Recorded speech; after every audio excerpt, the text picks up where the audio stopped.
po, importante ang pagsasaka. Kung walang magsasaka, wala tayong pagkain sa pagkainan. Kaya kayo po mga bayani ng bansa.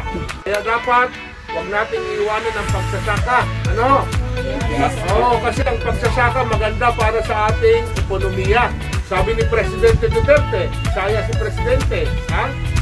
Ang pinakamahinang sektor ng ating ekonomiya ay ang agrikultura. Hindi uunlad ang bansang Pilipinas kung wala tayong malakas na agrikultura. Ngayong panahon na ito ng pandemya, maraming bansa ang naghihirap. Hindi lamang ang Pilipinas, kundi pati na rin doon sa Estados Unidos, sa China, India, European countries at kung ano-ano pang mga lugar. Naghihirap lahat sila dahil yan ang epekto ng pandemya.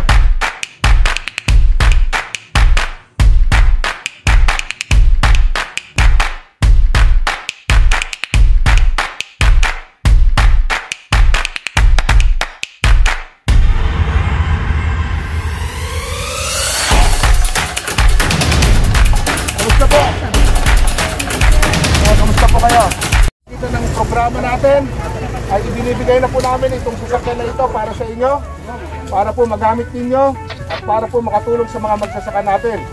Ganyan po ang pagmamahal ng ating pamahalaan sa inyo. Kaya sana po ipagpatuloy nyo ang pagtulong, pakikisa sa ating pamahalaan. Congratulations! Ito na po yung inyong ORCR ng ating sasakyan at ito na po yung susi para po sa inyo na at mayroon nyo na itong sasakyan na ito. Amo sakyanan naghatag nga para panginabuhian makatabang sa amo ang kaning pagbiyahe sa amo ang mga produkto ngadto sa lain-laing lugar. So, baka natin sasakyan na ito para sa kanilang pagtatanim at mapayaman ang kanyang lupa. Jerry, ito na ang susi. Tina-turn over namin sa iyo. Congratulations. Sana magamit sila sa amin.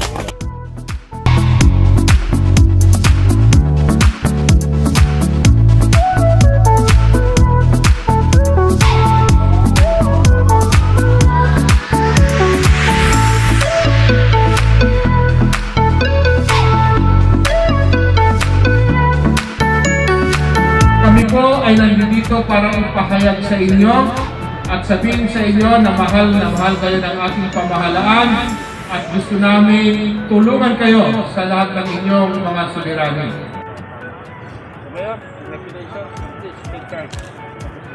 Secretary, thank you very much. We are very happy to accept and thankful dahil sa patuloy ninyo pagpinit